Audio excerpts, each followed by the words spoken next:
For those of you that don't know me, my name is Tim Balco. I'm the coordinator for the Foresight program, and I've also taught the course for the past 3 semesters. Before we introduce our speaker this evening, Bob Schwartz, we wanted to take a couple minutes and do 2 things. First, on behalf of the other Foresight instructors, Suzanne Couchot, Chad Harms, Sam Miller, I want to congratulate all of you for your hard work and the quality of your projects. We'll start now. Yeah. We'll be able to do that one more time. Just think back for a moment. Think back for a moment when you first considered, what am I going to write about? What am I interested in? And then that first meeting with your team when you got assigned that team and you try to define and refine your topic. And now take a look at and compare those thoughts with what you just turned in and what you showed tonight.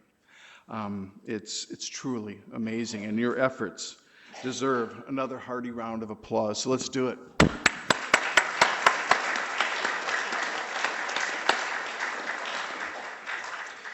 Tonight, we also want to recognize Professor Tom Frecka. For those of you that don't know Tom's involvement in the Foresight course, he was the person that created it and first taught Foresight in Business and Society. We want to thank him and recognize his dedication and his work to make former Dean Wu's vision of this course a reality. Known for his gift in developing new course material, some would say he made the mistake of asking Carolyn Wu if she had anything she would like him to work on. And her response to the effect was, as a matter of fact, I do. It was this course.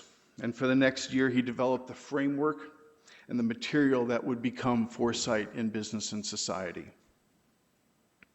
And from its humble beginnings, when he first taught this course as an elective in the fall of 2008, and 19 students enrolled. He has been its leader and its unwavering supporter to this day, where this past academic year, almost 700 undergraduate business majors participated in this unique and challenging course that we affectionately call Foresight. I first met Tom and Deb over 20 years ago. But it wasn't until about 3 years ago when he brought to my attention a position in this program that I had the chance to witness firsthand his dedication, his extraordinary work ethic, and his service to his professional calling in higher education. This opportunity only deepened my respect for him and the personal sacrifices that he has made to this profession in preparing students to enter the world of business with not only an education that equips them for the tasks at hand, but also in the moral and ethical standards that are this college's mission and goal. John Quincy Adams once said, "If your actions inspire others to dream more, learn more, do more, and become more, you are a leader." Tom, you have been a leader to us and countless others. Foresight in Business and Society is a testament to your zeal, leadership, and foresight, and we are in your debt. On behalf of the Foresight team, I'd like to present you with a small token of our appreciation in recognition of all that you have done for this course, this college, and the Notre Dame community. Please join me in recognizing Tom Frecka.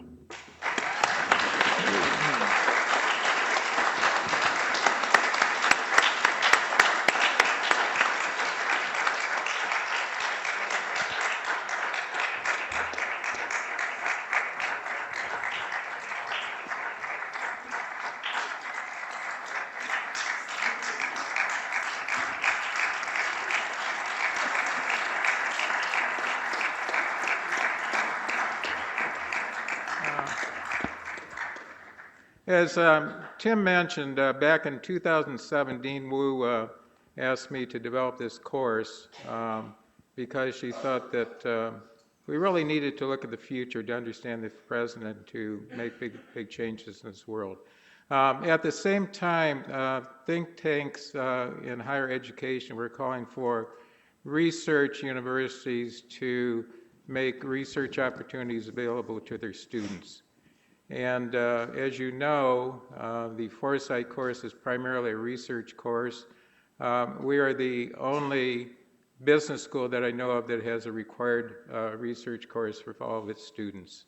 And each year, the quality of your research is improved. I'm really impressed with the variety of topics that you address, the insights that you develop, and your creativity in general. I'm especially proud of the faculty that teaches the Foresight course. I had a role in hiring each of them, and I have great respect for all of them. They are tremendous teachers. They have all the qualities of good teachers, including strong knowledge bases, enthusiasm, a real desire for learning, work ethic, and mostly a love of helping students on their projects. So please join me with a round of applause for our Foresight faculty.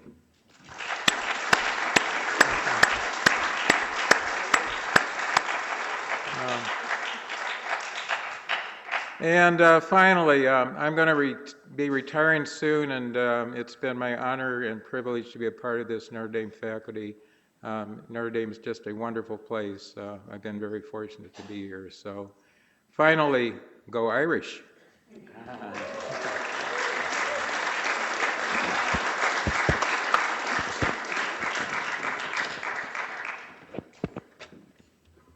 Okay, thank you very much, Tom. We're going to miss your presence around here, but your spirit will carry on.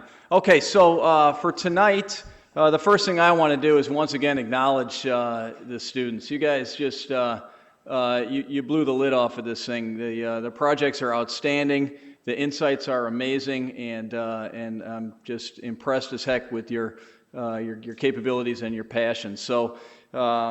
You know, this will be a celebration tonight. Hopefully you had some fun, but let's get into tonight's guest speaker, right? So tonight we have the privilege of once again having the benefit of this very special relationship that exists between the Mendoza Foresight Program and GE.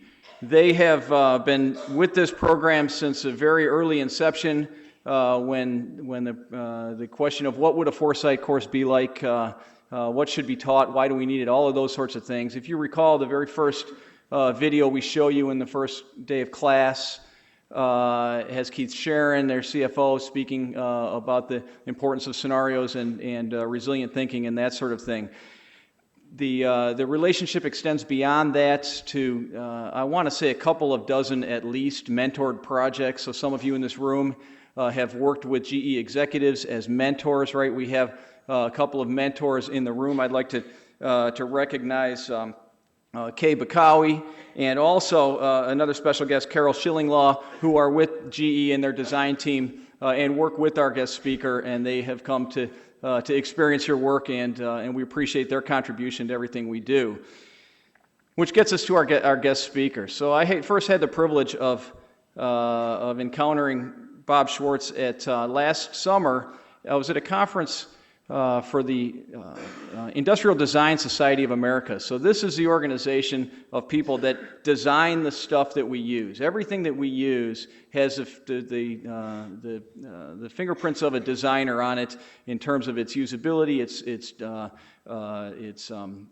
functionality, the way it looks, all of the sorts of things come out of the design side of business, right? And so at this conference, which the name of the conference was "The Future Is ... right? And it was all about exploring from the mind of designers where are we heading, and the keynote speaker was a guy by the name of Bob Schwartz, who runs the Global Design Center for GE Healthcare. And the presentation was amazing. You're going to have the benefit of seeing some of the things that they do to interpret change and interpret needs, and this concept of the thing that we talk about in class called empathy. So Bob Schwartz is our speaker. He's been with GE for I think 27 years, if I'm not mistaken. He runs their has run their healthcare design center since 2007, and they look at things like human factors and ergonomics and user interfaces and the end-to-end experience, not of the device itself, but of what it means to the user to actually use it. And that's the world that he comes from. His resume is long and extensive. I don't want to go into that. He's won multiple awards. He's been written up in Fast Company, and it's a pleasure to have him in the room with us to share some of his thoughts and insights and examples. So please join me in giving a warm Notre Dame welcome to Bob Schwartz. Thanks very much. How's everybody doing? That's all you got? You're fighting Irish? That's all you got? Anyway, thanks so much for your kind introduction and for inviting us to Notre Dame. It's a real privilege to get to speak here, and we sat in some of the presentations this afternoon, and you guys really rocked. We work in a number of the areas that were presented, and you really touched the key insights, and we just loved it. So thank you very much for that. So everybody's got a story. I got a story, and you're going to hear a few of them. And all of you have stories. And I'm interested to know what some of your stories are, and I wonder how much of your individual stories you've shared with each other. I'm assuming you're, all in this program together, you know each other, you maybe have a beer once in a while together if you're appropriate age. And so what I'd like to do is take about 120 seconds, and I want each of you to turn to the person next to you, and I want you to tell them something really interesting about yourself when you were 7 years old. Go.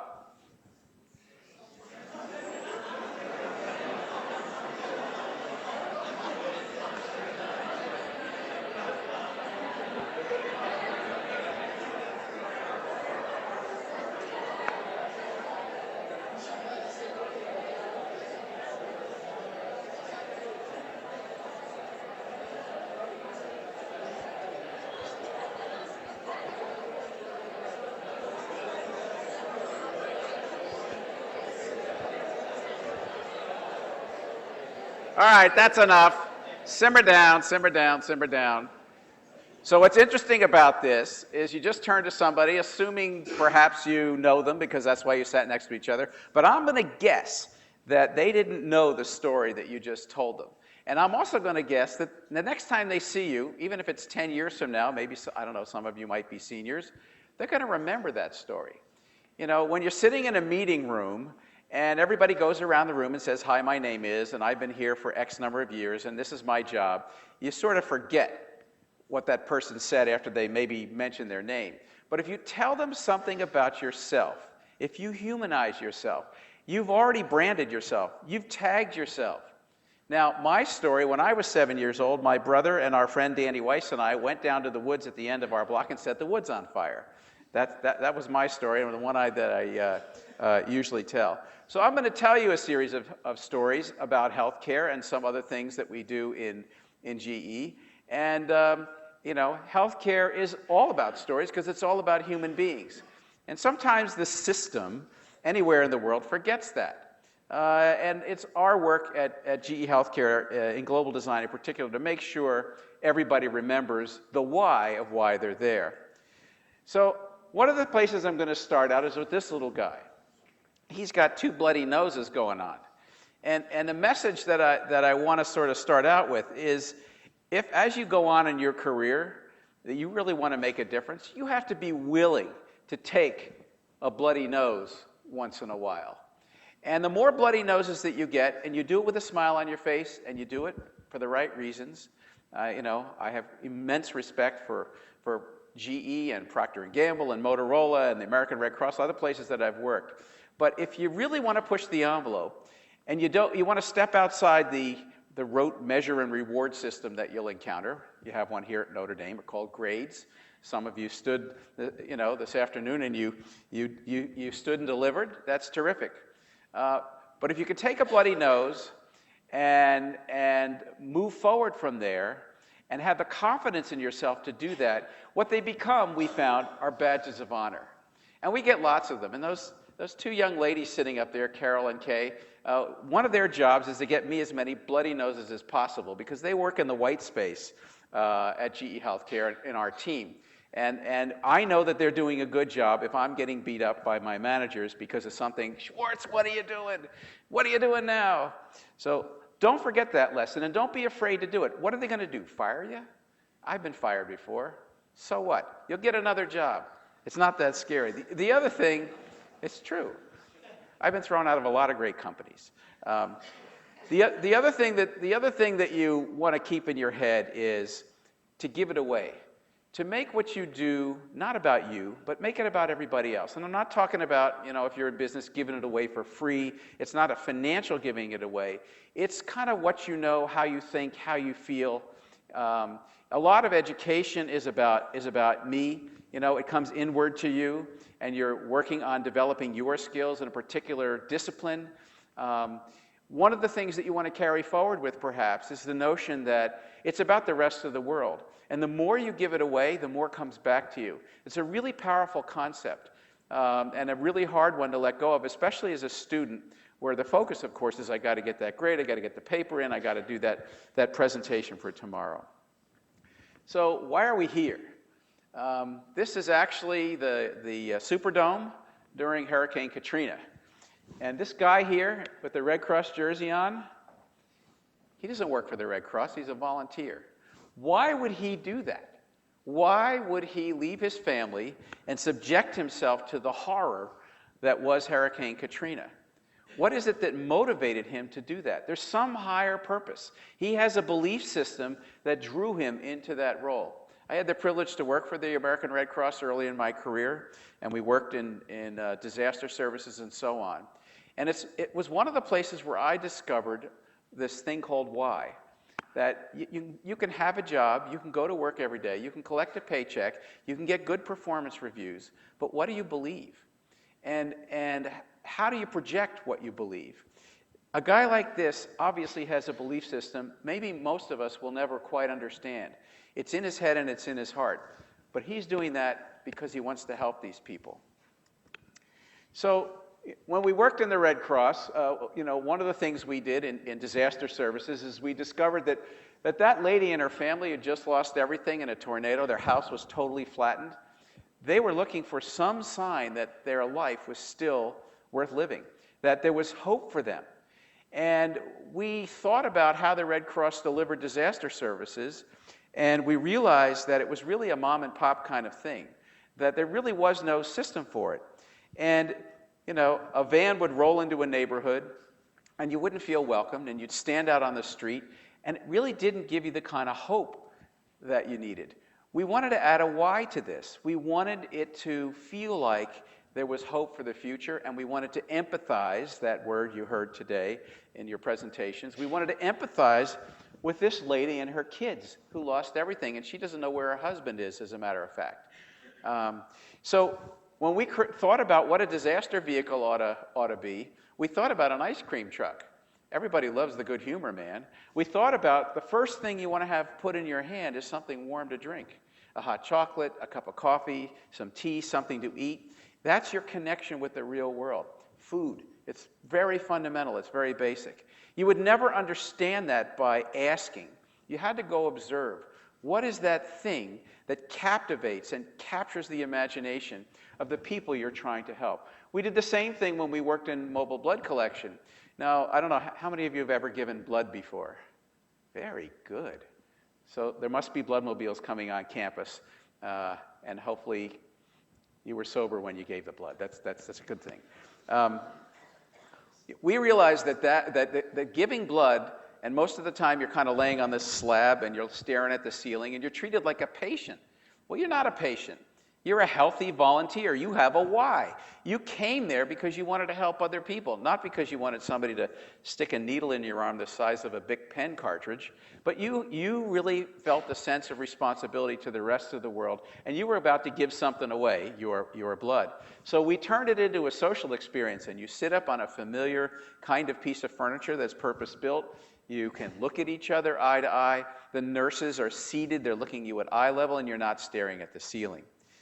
I also had the opportunity to work with cops and firefighters and folks in defense in Motorola and communications thing. And we discovered something really interesting, not by talking to them, but by watching them. We discovered something called situational disability. We realized that when this firefighter, who's in a full bunker suit with a mask on, runs into that burning building, he can't see, he can't hear, his cogitation goes down because his life is threatened. And when he tries to talk, because he's got a mask on, well, if you sit him down and ask him what he needs in a radio, he can tell you to a point. But if you observe his behavior, you suddenly understand what it is he goes through. He's not going to tell you anything about color or form or shape, but you can follow him around and see what he buys, what's in his garage, in the trunk of his car, and deduce a color palette from that. And you can also start to understand his why. Why does he want to do that? Why do any of you want to do what you're doing here at Notre Dame and what you might do afterwards? What's your why? So when we designed radios for firefighters, we had to make sure that at the end of the antenna, when you're totally blind, without looking, you can find the emergency button. It's right there, and you push it, and somebody comes and helps you. We had to make sure that when you're wearing heavy, thick gloves, that the push-to-talk target, that you can really feel it, and you can really feel it click. Very subtle things that you can't do in focus groups. You have to go observe. This is another really interesting one. Like I said, I've been thrown out of a lot of great companies. I work for Procter & Gamble.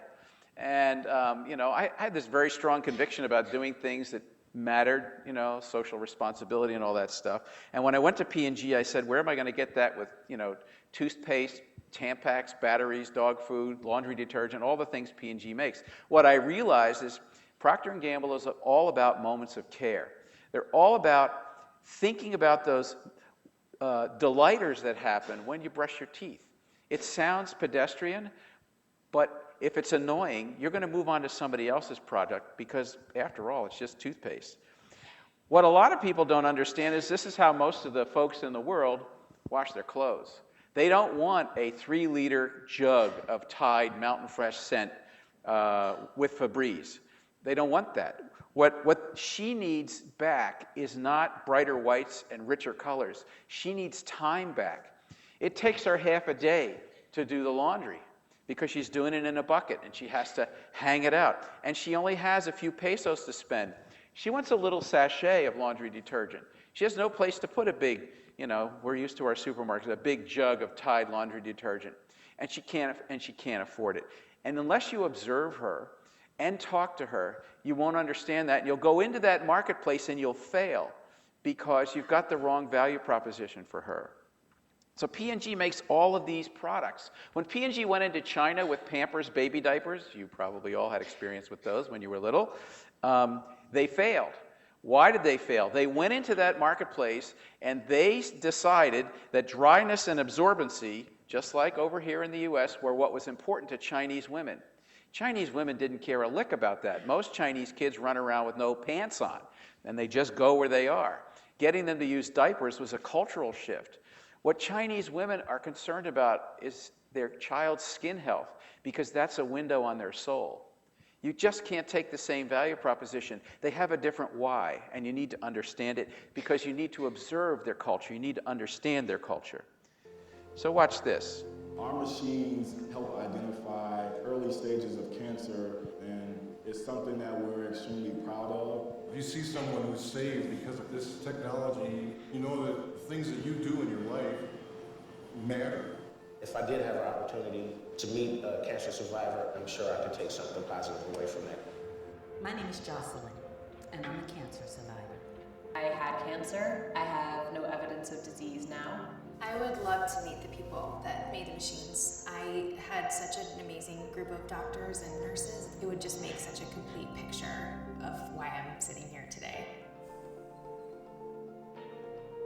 from the moment we walked in the front door, just to see me, not as a cancer patient, but as a person that had been helped by their work, I was just blown away. Life's been good to me. I feel like one of the luckiest guys in the world. So, as we sort of shift the conversation into GE Healthcare, and I talk a little bit about our global design team, this television commercial, and maybe some of you saw it, it ran for a while, was really a brilliant stroke on the part of the people in our marketing communications group and our advertising agency, BBD&O, where they realized there was a disconnect between the people who made the stuff you never want to come in contact with and the people who needed it. And they put cancer patients together with folks from the factory floor, some folks from our team, a wide array of people. And suddenly everybody remembered what their why was. Why did they work in GE? Why did they work in healthcare? It was really powerful, and the commercial was really powerful. The guy working on the factory floor, interacting with somebody who's benefiting from his or her work, was a really powerful thing. It didn't just do good for GE, being good and doing good. It did good inside GE. It did good for us who worked there. We reminded ourselves why we come to work and get out of bed every morning. So, our global design team. When I first joined 5.5 years ago, not 27 years, I've been working at least that long, but 5.5 years ago, I joined GE Healthcare, and we had hired a young man in our studio in Shanghai, GA, we call him. And we had a global workshop, and I don't know, went out for a breath of air, and GA was walking along with me, and I turned to him and I said, GA, I'm really thankful that you joined our team. We really need your help. And he turned to me and he scowled at me, and he said, the violin doesn't ask the piano for help, they play together. And that kind of became a little bit of a mantra for how our team around the world needed to work, and we were kind of missing that. It wasn't like we were helping each other. We were in an orchestra. We were creating a symphony of design and user experience for people like you saw in that commercial. And here's some images of our team, and that's actually GA up there. He does play the violin, and I've heard him play. He's quite wonderful. It kind of became a little bit of mantra. We have, there's about 60 of us that encompass all of the design and design-related disciplines, industrial design and user interface design, and we do design, what we call design research, which is contextual and ethnographic research, but we also have people without design backgrounds at all. In fact, Carol and Kay, neither of them have design degrees, and I still love them. Carol has a business and international studies background, and Kay has let me get this straight, an economics background and a public policy background, and has worked in marketing and a consulting side of GE. We have people who are cognitive psychologists and social anthropologists on the team, people who do human factors and ergonomics, as well as the folks who do design. We have 6 studios in 5 countries. There's 2 in China, 1 in Shanghai, 1 in central China in a place called Chengdu. It's a little city you never heard of 14 million people. That's China scale. We also have a studio in Bangalore, India, which is a very large technology city in sort of the south-central part of India. Grit your teeth if you want to go there. India can be a challenge. And then we have a studio outside of Paris, 1 outside of Tokyo, and then in sunny palm tree-lined Waukesha, Wisconsin, which is where we work. And we're responsible for the look, feel, usability, and the end-to-end experience for every phase of patient care. We just don't work on shiny objects. We work on the entire experience. We also have the opportunity to work on this incredible variety of medical devices in the device work we do. And again, I said it's stuff I hope none of you or your family ever have to come in contact with. But if you do, we want to make sure you have a wonderful, wonderful experience doing so, and you feel somehow supported. We also work in services, we work on business models, and a lot of the work we do, frankly, with our tools are around business challenges. So I talked a lot about this notion of observing and asking, and we call it say versus do. Now, the technical way of saying it is it's the zone of supposed paradox. So what we try to find are the conflicts between what people tell us, and what we observe in their behavior. And usually at the intersection of those conflicts is where the opportunity to innovate is really hiding. A trauma team can tell you chapter and verse how they're going to move a patient from the ER to the OR. No problem. They'll list it out for you. But that they can't see how they're fumbling with all the cables and wires and hoses that are in their way and impeding their ability to deliver that even more efficiently. But you can observe them doing that. The same thing here, we find that most products are actually, the final design is done by the end user. So we can do a great job creating a mobile Xray machine, and then we can leave out stuff, and you find the glove box is taped somehow to the device. So when you do it again, you want to make sure there's a place for that. We know that to create a really rich end-to-end experience requires a lot of things. Now this term UX, user experience, maybe you've heard this. It's real popular now, especially in corporations. Everybody is talking about UX and delivering the UX, and nobody really understands what it fully means or how to do it. And it really is hiding in this kind of Venn diagram here, where you have to have a longer-term vision, a lighthouse to aim towards. You have to have a really good foundation of where your technology is coming from and what that roadmap is. There has to be principles around how you're going to, what your brand is, where it's going to go, the design language, what your philosophy is, how you're going to put emotion, delighters into your products or services. And then finally, you have to have a good understanding of the people, the personas, and what are their goals? What is it that they want to experience in an environment? And those things collectively tend to form what the user experience is about. So I mentioned that beyond the shiny objects, the medical devices, we work in a lot of areas that have to do with business challenges, and in particular things that are societal solutions. We've done work that you'll see around pediatrics. What happens when a little kid, I hope none of you had to do this or had a little brother or sister that encountered a serious medical problem, but that pediatric experience can be pretty daunting for a little kid who doesn't know what's going on, and certainly their family who are very anxious. We worked in women's health, we've worked in the area of caregiving, things like that. So we have this team, and those two are on it. Carol leads a team called Growth Incubators, and this is where I get the bloody noses from that I love so much. And they're exploring places that no one's given us permission to do it. This is another thing that you should take to the bank. Don't ask for permission. If you see something and you believe in it, don't be ridiculous, don't be arrogant, keep a smile on your face, but go for it. And the more people tell you no, within reason, keep going for it. And the more you get beat up, it means something's really happened. There's a point at which you realize, well, maybe this isn't such a good idea, and you step away from it. But don't be afraid of the white space. The white space is really where the excitement is. We all have jobs where 90% of our jobs is the stuff we have to do every single day, and it's repeatable and controllable, and there's a measurement reward system. The creative stuff that really gets our mojo going, our juices flowing, lives in spaces like this, looking at new markets, looking at how do you connect the dots between one solution and another and kind of integrate them. We heard some of that certainly today in the presentations. How do you develop a whole new platform that doesn't exist? How do you look into another world other than your own for the answer? And we do a lot of that in our team. We don't look to healthcare for the answer. We look into other worlds often.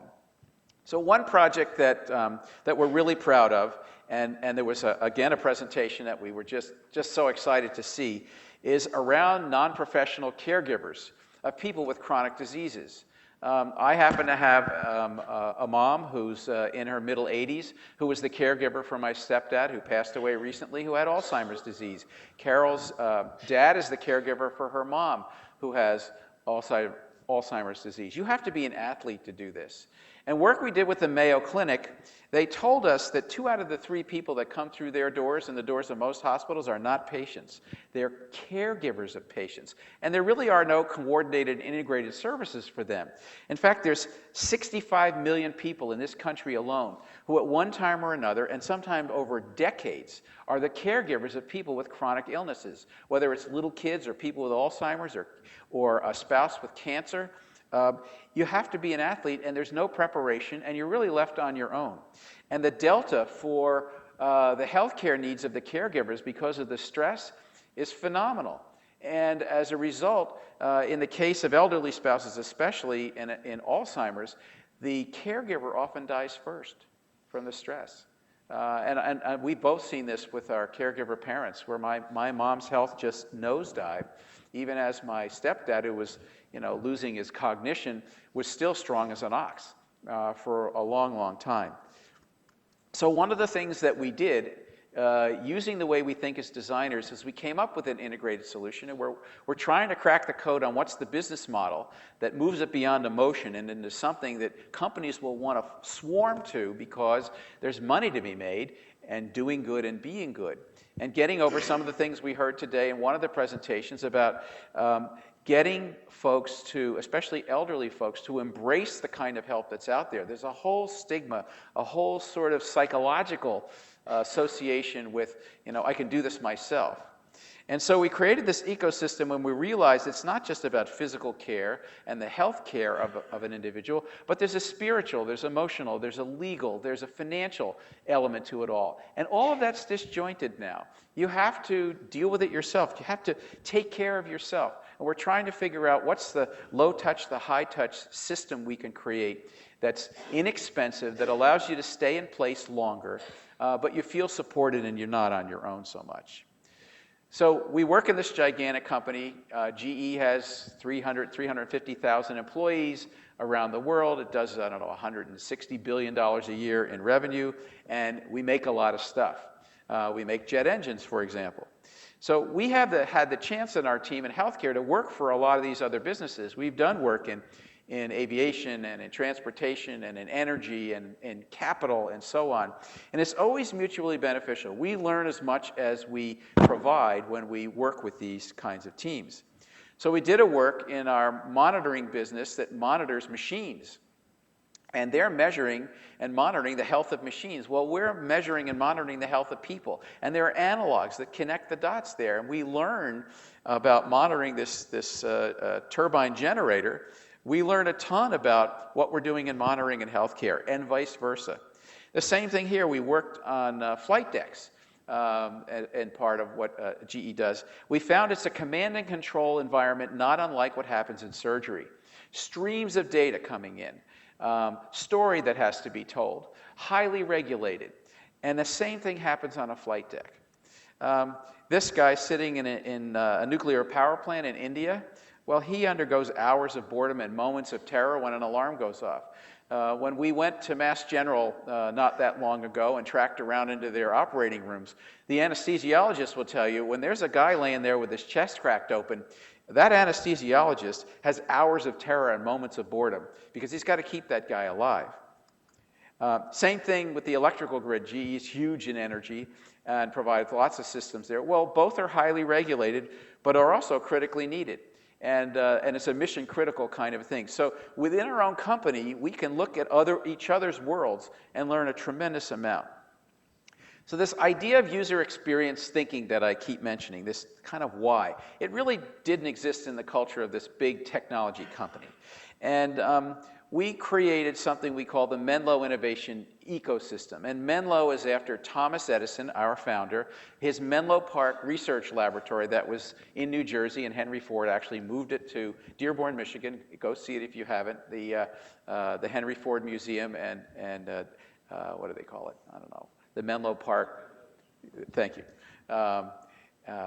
So we sort of used Edison's model and hybridized that with the most current stuff you find at places like the Stanford D School, where they're doing this thing called design thinking. It's not really new. Edison was doing it 100 years ago.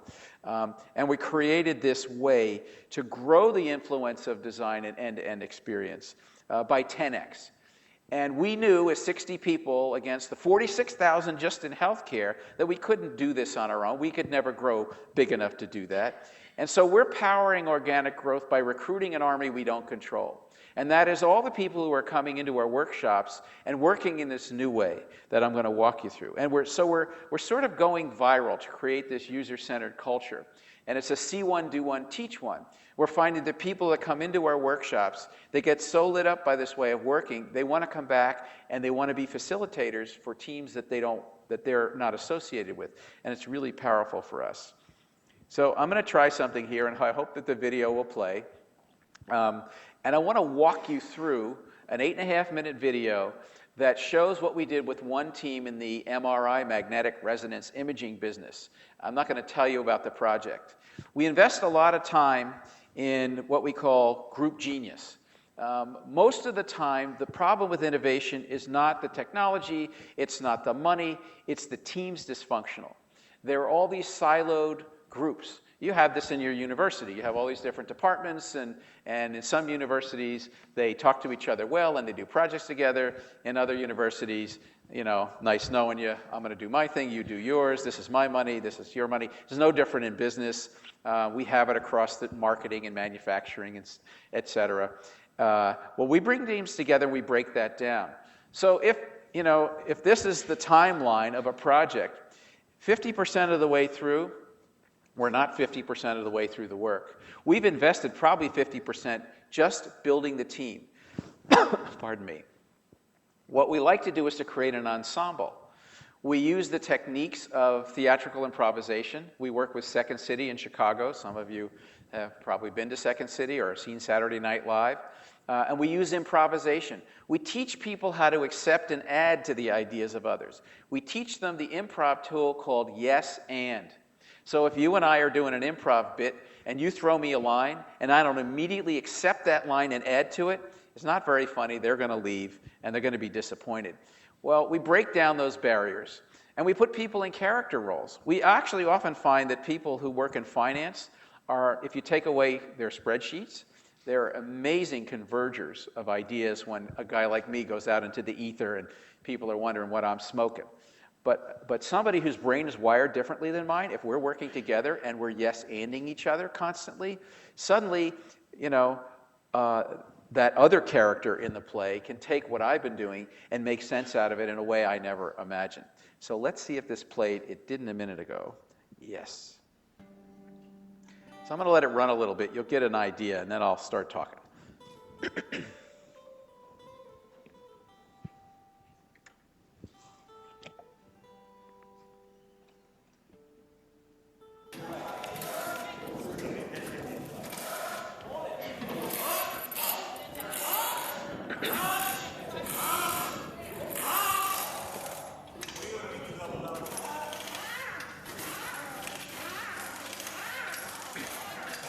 Typical day on a corporate campus at GE.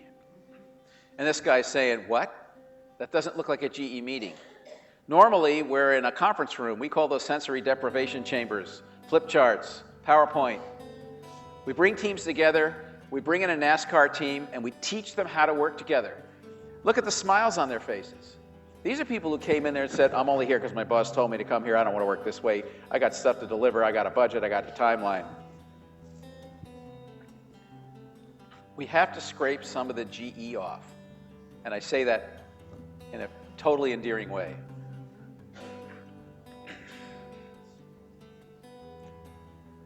We teach them theatrical improvisation. We actually spend time doing that. Hello, ladies and gentlemen. I am Caesar, the dog whisperer.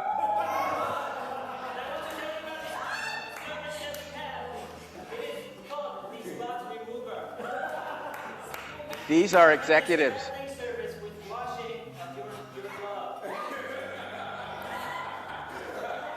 They had 8 minutes to create a play about the dog whisperer. That's all they were told.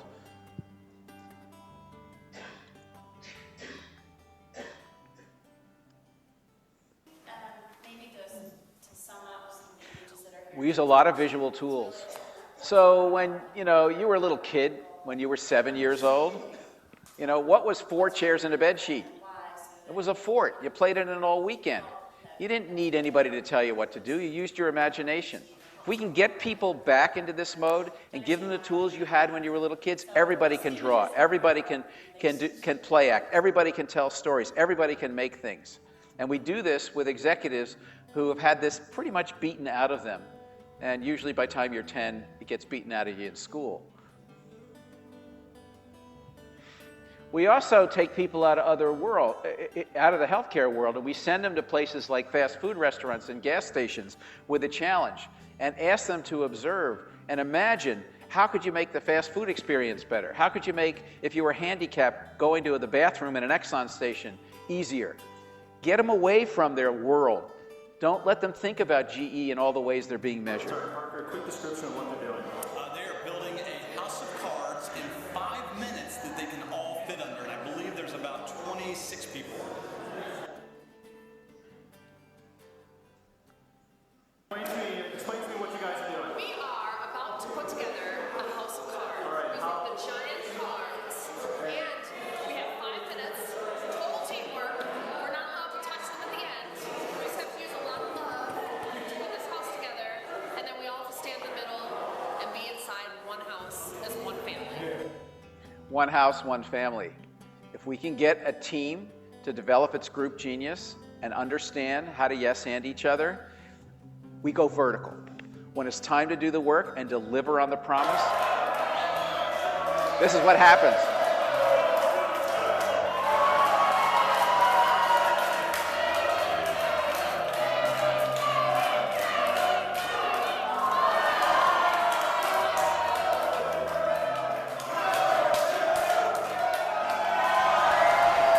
Now remember, they all work in Dilbertville, in cube farms. It's like a Morgan there. We bring them into Menlo and we turn them loose on each other, and they remember what it is to be humans. They remember their why, and they go crazy.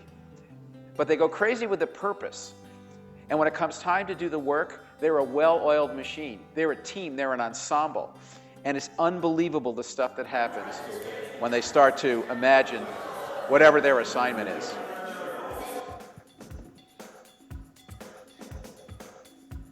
We make people make things. We have sandboxes in these special spaces we have. And you want to express yourself, you're going to express it by anything can be prototyped. Doesn't matter what it is, a system, a machine, an idea. It can all be prototyped with construction paper and paper plates and gears and pipe cleaners and so on. And you'll see an example of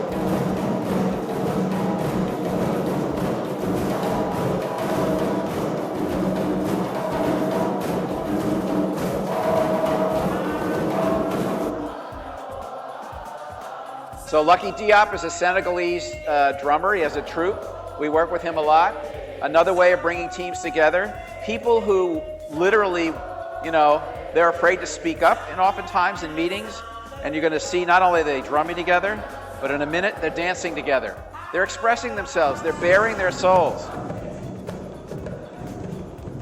Would you do that right now?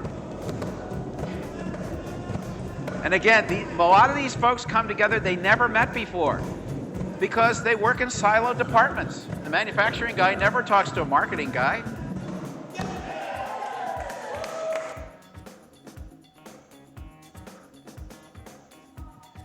So Menlo's kind of like, trying to do it this way. It's like watching fireworks on television.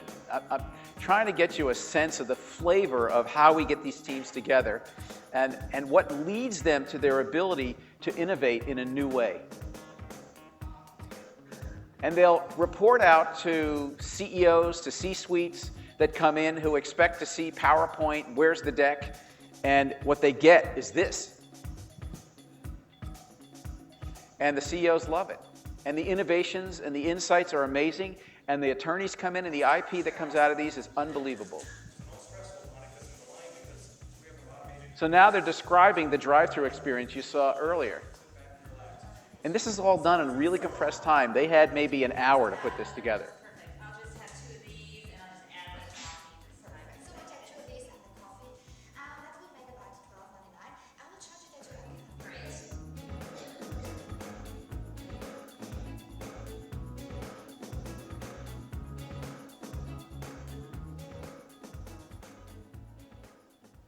This is the drive-thru experience that quite literally puts you in the driver's seat, letting you choose your own destiny and stimulating all of your senses. So take it away, Amelia. I have all my grandchildren here, and I just want to order some food. Can we order some food, Miss Hologram? Hi, Amelia. Welcome back. So they imagined this whole world of drive-through fast food had nothing to do with their jobs. But when it was time to switch that part on, unbelievable. They were thinking in a very different way about how to get to the goal they needed. So we work hard and we play hard. That's an empathy map. And actually, the inner circle is the why, and as you move out, it's the what and the how.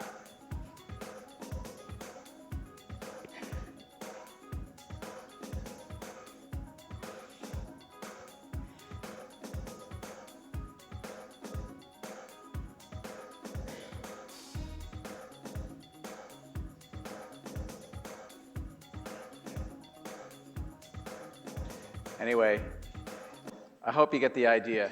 So last year we did 32 events like this. They weren't all just this because there was serious work going on. About 2,000 people inside and outside GE came through, including some of our customers. We work around the world. These were done all around the world. We've done them in India and China and Europe and the US. And it's sort of a growing movement.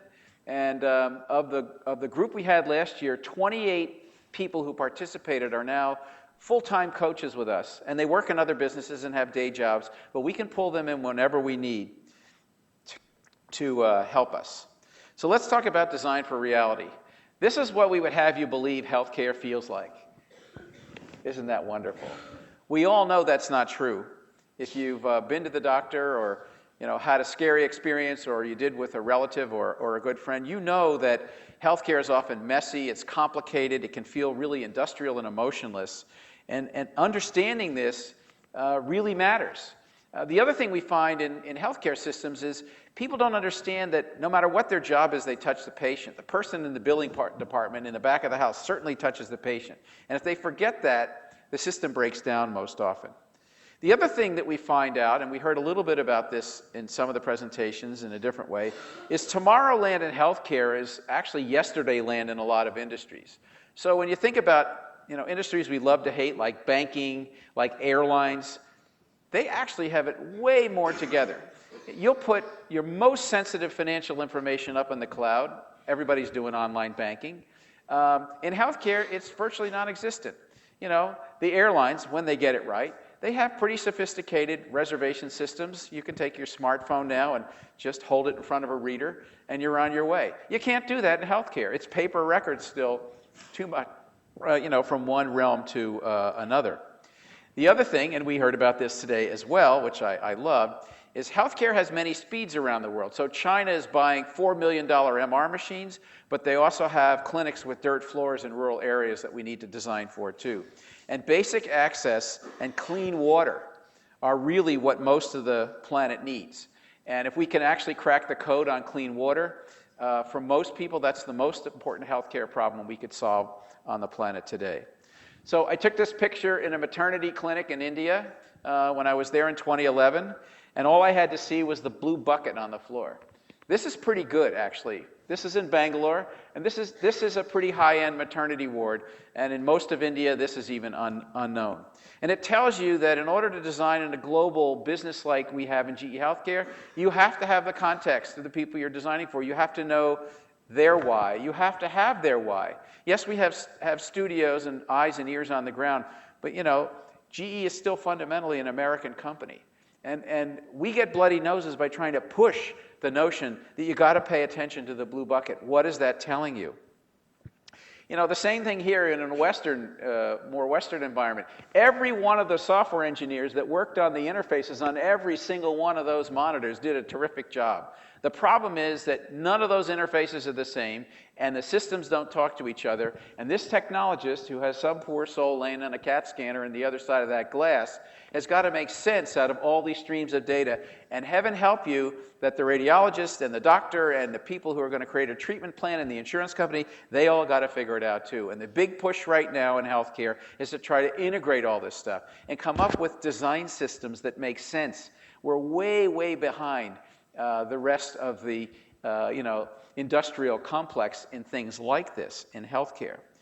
Another cultural thing, this happens to be in Saudi Arabia. It's likely that her husband is standing right behind her while she's having a mammogram. He would never let her expose herself in front of someone else unless he was there. If you don't understand that, if you don't understand that in her culture, black or white can mean life or death, green can mean the devil, you don't know what color palette to use. If you want to just slap that on a product and ship it over to a market, you might fail. In fact, you might offend the very people you're trying to sell to, even though the technology is great.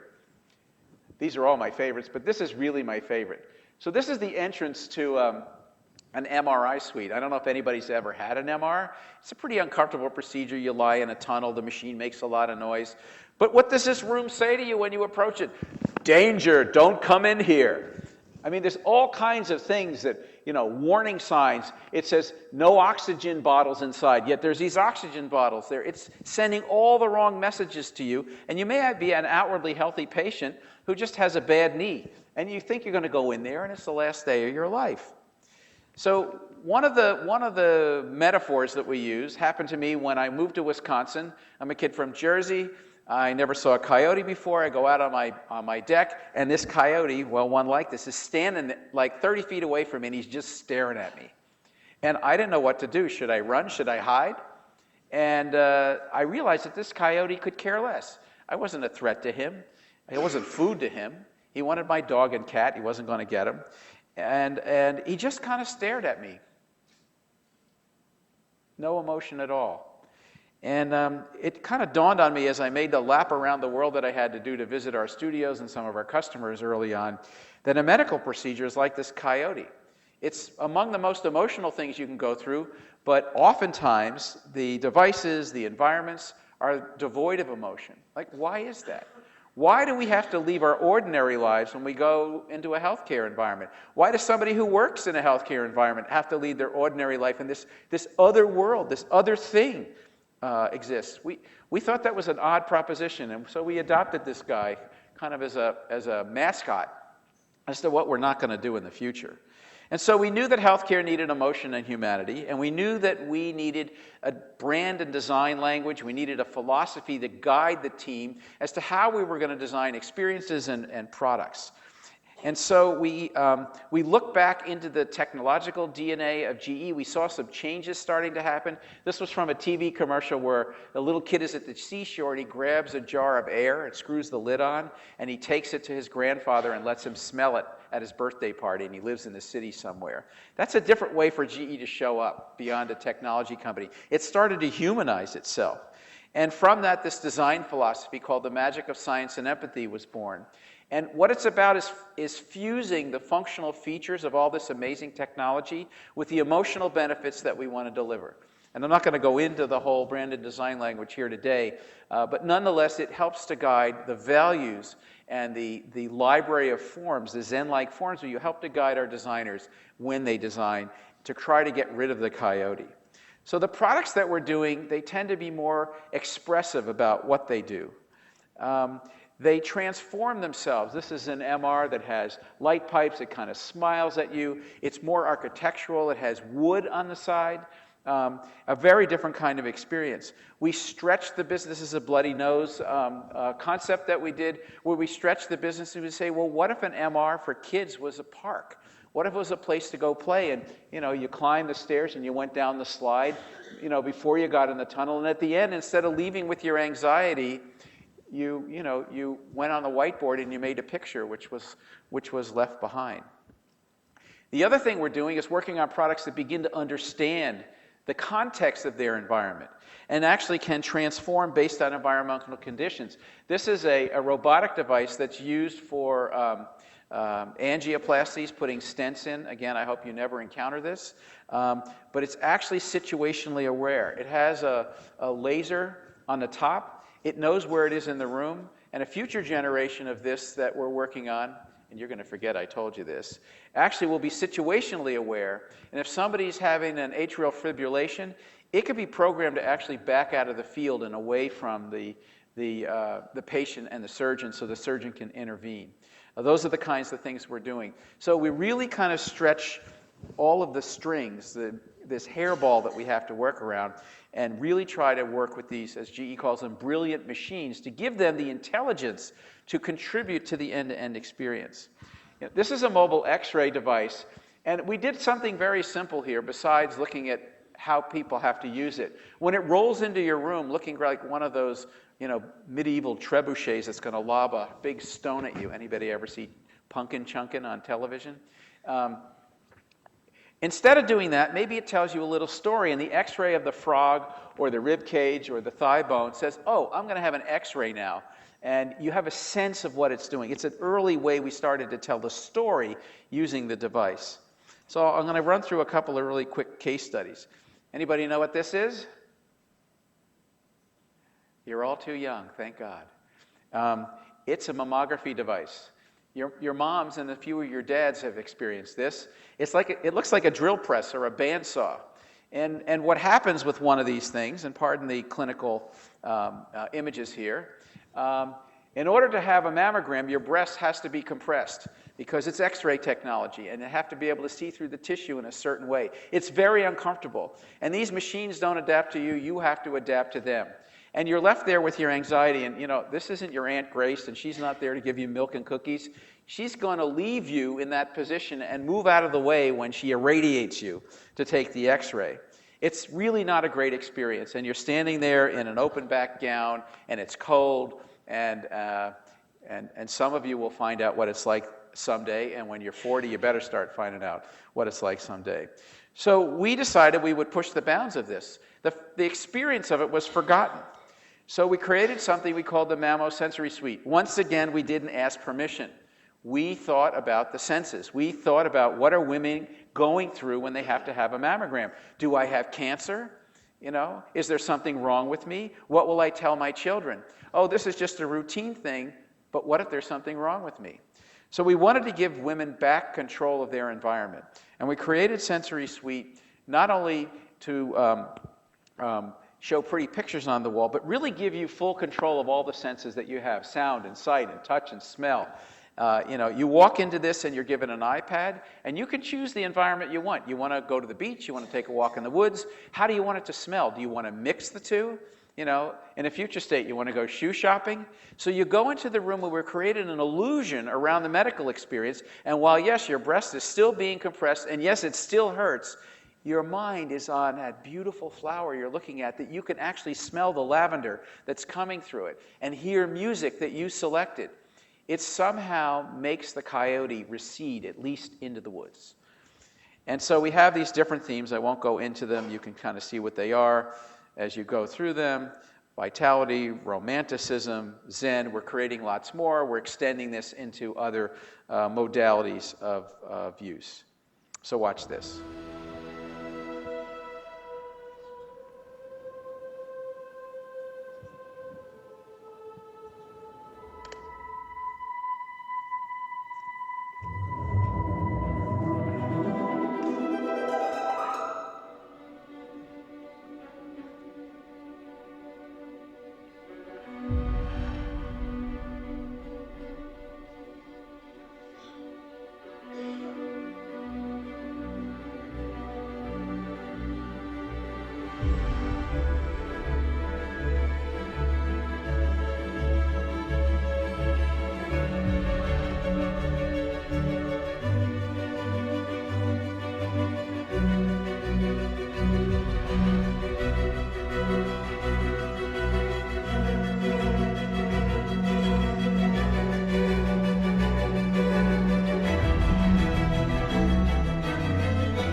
So we went in the back of the house into the clinical laboratories, the forgotten healthcare zone.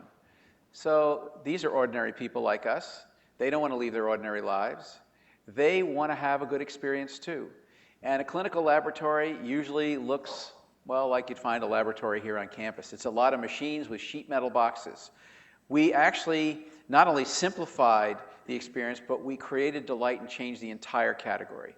in the industry.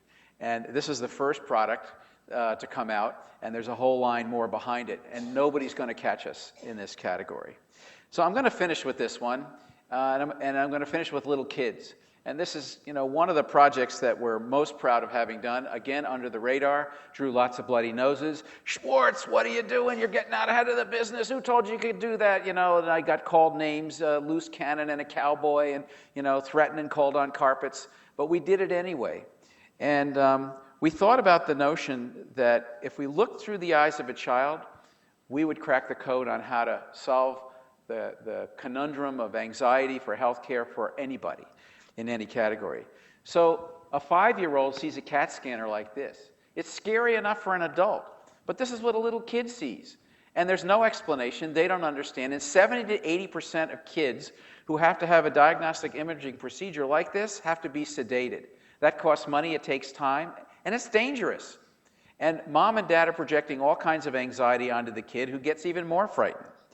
So we tried to reimagine that. We thought about the anxiety journey that takes place. We collaborated with a children's museum to understand child behavior, separation anxiety. We thought about the notion of little kids live in stories. What if you put them in the middle of a story and there was context around what they were doing? So, typical experience. And imagine a child or an adult or you going into a room like this. Is this thing going to crush my head? Why is that hanging from the ceiling? What are they going to do with that? Why am I laying on a metal table? And how come that lady there, she's got her back to me? What's going on in there? It's a pretty Coyote-like experience. So we decided to do this. This is not about stickering a room and decorating. What this is about is creating a story that a child starts to immerse in long before they come to a hospital, with coloring books and storytelling, and mom and dad is involved. And when they get there, they're going to go on an undersea adventure, and they're taking a ride on a submarine. And it doesn't matter if they're 3 years old or 15 years old, they get it. And what we're finding reported to us by places where things like this are installed now is sedation has dropped dramatically. Because when this kid is put in there, he knows at this particular moment in the story, I got to lie still because the submarine's going to dive, and he doesn't move. And it's amazing to see what happens. This is another one we did. It's a jungle adventure, and the koi fish jump in and out of the pond. And there's aroma, pina colada smell is in there. This is a jungle or a nautical adventure. We used to say pirate adventure. The lawyer said we couldn't say pirate, so we say nautical adventure. I was going to say a off-color word just then, but I held myself.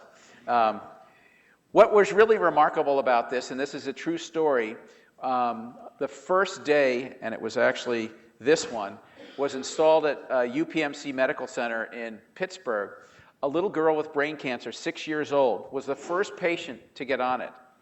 And she'd had these things 20 times. She had a needle inserted in her.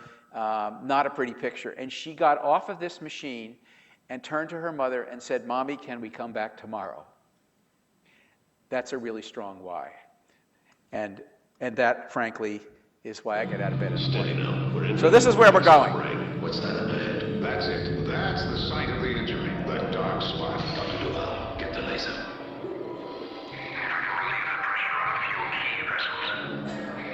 That should do it. Doctor, that's it. We've got to get back to the ship.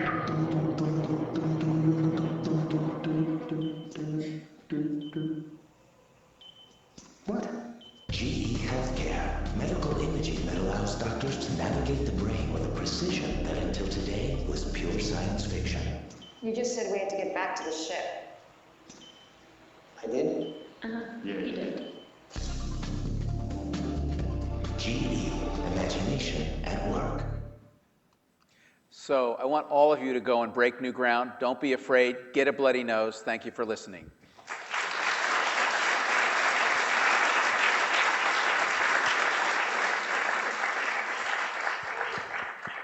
So I know I ran up just about on my hour, but I don't know if there's time for questions. I'm glad to take them. Give me your best shot. Let's take some questions. Okay. Anybody? I'm going to call on somebody. Oh, there's somebody there.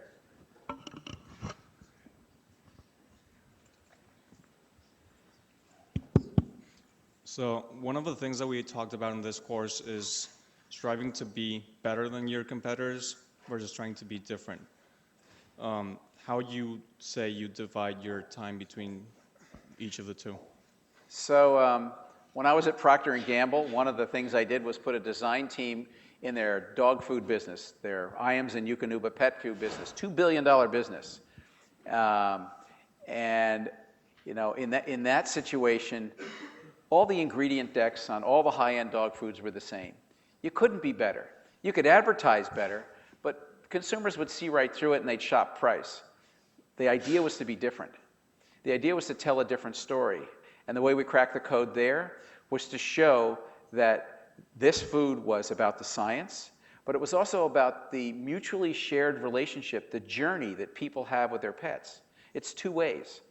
In healthcare, it's the same thing. We're finding that we're getting deals with customers because we're not going in just selling a $4 million MR machine. We're going in with a value proposition that includes an end-to-end experience, taking customers through our Menlo process, building their teams in a different way, and actually co-creating together on what's the Pediatric Adventure Series 2.0.